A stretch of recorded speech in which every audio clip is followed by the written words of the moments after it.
പ്രിയപ്പെട്ട സഹപാഠികളെ, രക്ഷിതാക്കളെ, അസ്സലാമു അലൈക്കും. പരിശുദ്ധ നബി തിരുമേനി സല്ലല്ലാഹു അലൈഹി വസല്ലം തങ്ങളുടെ ജന്മദിനം കൊണ്ടാടുന്ന മഹത്തായ സുദിനത്തിലാണ് നാം സമ്മേളിച്ചിരിക്കുന്നത്. നബി തിരുമേനി സല്ലല്ലാഹു അലൈഹി വസല്ലം തങ്ങളുടെ ജീവിതം ഒരു വിശ്വാസിയെ സംബന്ധിച്ചിടത്തോളം പാഠപുസ്തകമാണ്.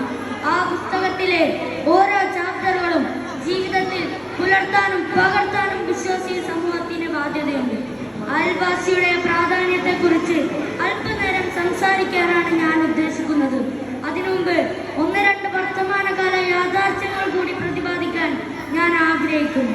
നമ്മുടെ രാജ്യം ആപൽകരമായ സാഹചര്യങ്ങളിലൂടെയാണ് കടന്നു പോകുന്നത്. നമ്മുടെ ഭരണഘടനയും ജനാധിപത്യവും മതേതരത്വവും വലിയ വെല്ലുവിളികൾ നേരിടുന്നു.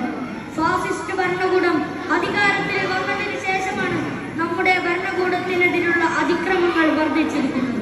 താൻ വിശ്വസിക്കുന്ന മതം പ്രചരിപ്പിക്കാനും ആചരിക്കാനും ഭരണഘടന നമുക്ക് അവകാശം നൽകുന്നു. ഭരണഘടനയുടെ ആർട്ടിക്കിൾ 25-ലാണ് ഈ അവകാശത്തെക്കുറിച്ച് പറയുന്നത്. എന്നാൽ മതന്യൂനപക്ഷങ്ങൾക്കെതിരെ വ്യാപകമായിക്കൊണ്ടിരിക്കുന്ന അക്രമങ്ങളാണ് സമീപകാലത്ത് രാജ്യത്തിന്റെ വിവിധ ഭാഗങ്ങളിലായി കണ്ടുകൊണ്ടിരിക്കുന്നത്. ഛത്തീസ്ഗഡിലും ഹരിയാനയിലും കന്യാസ്ത്രീകൾ ആക്രമിക്കപ്പെട്ടതും ബീഫിന്റെ പേരിലുണ്ടായ ആൾക്കൂട്ട കൊലപാതകവും ഇതിനുദാഹരണമാണ്. ഭരണകൂടത്തിന്റെ ഒത്താശയോടെ രാജ്യത്ത് നടന്നുകൊണ്ടിരിക്കുന്ന ജനാധിപത്യ വിരുദ്ധ നടപടികൾക്കെതിരെ അതിശക്തമായി പ്രതിഷേധിക്കാൻ ഞാൻ ഈ സമയം വിനിയോഗിക്കുന്നു. ഇനി വിഷയത്തിലേക്ക് വരാം. വ്യക്തി ജീവിതത്തെയും കുടുംബജീവിതത്തെയും സാമൂഹിക ജീവിതത്തെയും പോലെ അയൽവക്ക ബന്ധത്തെക്കുറിച്ചും ഇസ്ലാം പഠിപ്പിച്ചിട്ടുണ്ട്.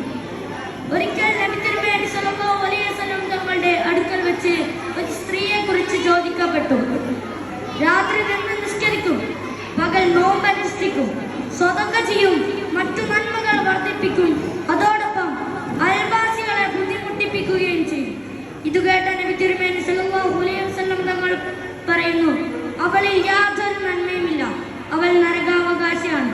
അയൽവാസിയോടുള്ള ഉത്തരവാദിത്വം ഈ സംഭവത്തിലൂടെ വ്യക്തമാണ്.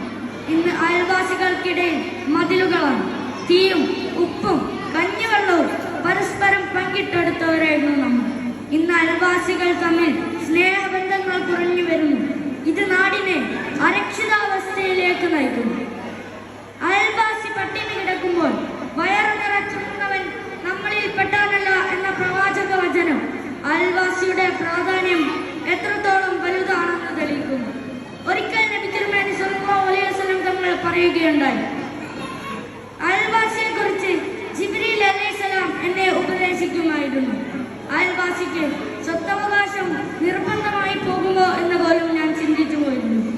അയൽവാസിയോട് ഏറ്റവും നന്നായി വർത്തിക്കുന്നവർ സ്വർഗാവകാശിയാണെന്ന് നാം തിരിച്ചറിയണം. അയൽവാസിയോടുള്ള കടമയും ബാധ്യതയും